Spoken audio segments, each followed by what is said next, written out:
So you want to get into pedals. Here are my tips for getting started and figuring out which pedals are best for you. The first thing you need to do in your search for pedals is take inventory of what you already have. If you don't have any pedals, you might be confused at what I mean by that, but if you take a look at your amps, a lot of them will have effects already built into them. So for example, orange amps are known for having a lot of gain. So if you're trying to play heavier music like metal or some rock, you can get those sounds by using the gain that's built into your amp. So you wouldn't need to start with a pedal that would give you that sound. Another common effect you'll find in amps is reverb. My Blues Junior has some reverb in it. It's not the greatest, but if I didn't have anything else, that would at least get me started. And a lot of Fender amps come with reverb. So if you have a Fender amp, you already have reverb, so you don't need to start with a reverb pedal. So after you've taken inventory on what you have, you need to figure out what kind of sound you're trying to make. So if you're trying to play like the Beatles, you wouldn't necessarily want some crazy distortion pedal because that's not the sound they used. But if you're trying to get sounds that you would hear in the 80s, you would probably be looking for some overdrive and maybe some modulation like chorus or a phaser. Or maybe you're somewhere in the middle, like country music, you don't need high gain, but you don't hear a lot of effects. So maybe you'd just be looking for an EQ or some kind of overdrive that would shape your sound or push your amp a little harder. So with those things in mind, let's start looking at all the different types of effects that you can get in pedal form. One of the first ones I mentioned is reverb. So, most reverb pedals just come with some simple adjustments to adjust the level of your reverb, the length, and the tone, and this is a perfect example of that. This is just a Boss RV6. Overdrive comes in many varieties. I have this blues driver from Boss. It's the BD2W, the Wazacraft version. And that will get you up to pretty high gain if that's what you're looking for, but it's not necessarily a distortion pedal. And then you have something like the Tube Screamer, which in the country setting might be what you're looking for. It gives you kind of a boost in that mid-range frequency of the guitar. So if you don't want something that's going to change your tone, this probably isn't for you, because you are going to notice that mid-hump in the EQ.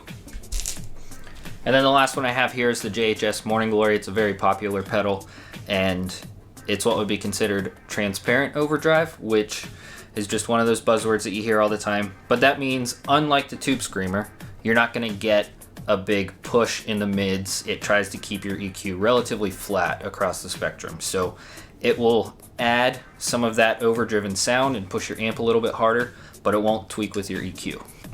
The next effect that you should consider is delay. You'll hear this all over music, and sometimes it's there and you don't even notice. Once you start playing with it, you can get some really ambient sounds out of it, or even like in the beginning of Welcome to the Jungle, there's a delay pedal being used. So you'll notice all of those notes aren't being played. Some of them are just repeats of the notes that are played. And the last big category I'm going to talk about today is modulation. So when it comes to modulation, there are tons of varieties out there. What I have here is a Phase 90.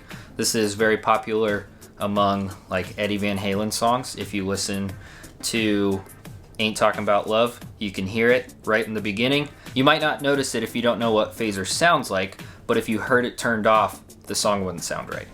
The next big one is a chorus pedal. This one's from MXR, just an analog chorus. And if you think of Hysteria from Def Leppard, you can hear chorus all over that. And the one other modulation pedal that I have is a tremolo. So this is just changing your volume up and down. You can make it pretty aggressive, or if it's subtle, it just kind of adds a little bit of texture. And some amps are even built with tremolo in them. And some other effects that you might find are fuzz, which is, think of that more like a very extreme version of overdrive. It's clipping to the point that it loses some of that clarity.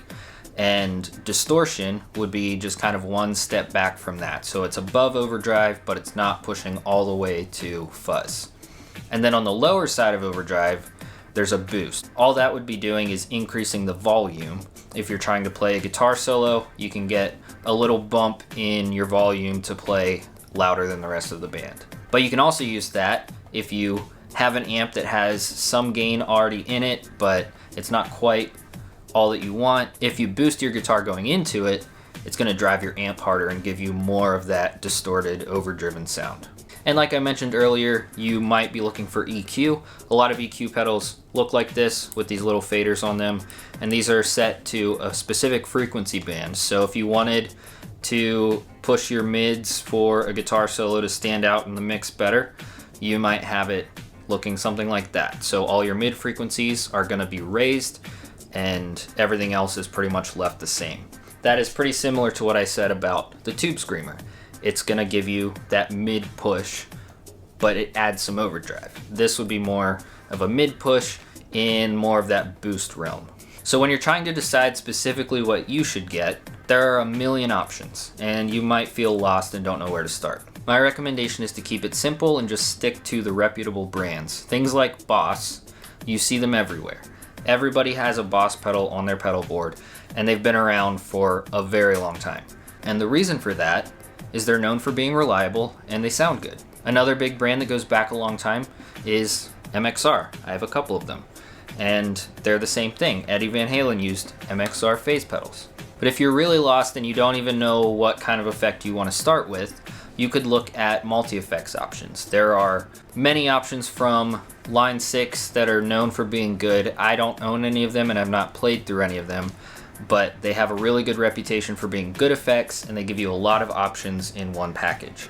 So one of those would be the HX Effects, and that's going to give you 6 different buttons where you can program 6 different effects. So basically you have an entire pedal board ready to go. Another option that's a little bit easier on the bank account would be the HX1. And that's very similar to the HX Effects in that you can program a specific effect, but you only get one button, which means you could only use one at a time. There are others out there, but Line 6 is known for being good, and a lot of people use them. Something along the same lines that would give you multiple effects just in one is a multi-effects like this one. So this is a boost, an overdrive, and an echo, which is kind of a delay.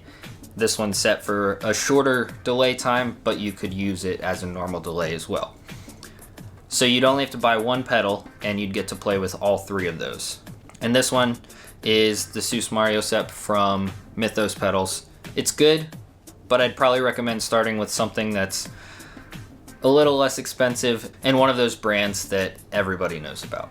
And another one that I can't leave out is just a simple tuner pedal. This takes the place of one of those clip-on tuners that people have hanging off their headstock. If you forget it at home, then you're out of luck, but if this is just built into your pedal board, then you've always got it. And the great thing about a lot of tuner pedals is they also mute your signal. So if you're changing out guitars or you're rearranging pedals, you can mute it so you're not hearing all kinds of crazy crackling and popping through your amp. Hopefully that helps. I am by no means a professional guitar player. I just like to try different things, so I've bought a lot of pedals and tried them out, and some of them I move on from and sell, other ones I keep. But these are the tips that I would recommend to somebody who has absolutely nothing and is starting from scratch. Thanks for watching. If you have any questions, leave them in the comments. Don't forget to subscribe and like this video and share it with anybody that you think might find it helpful.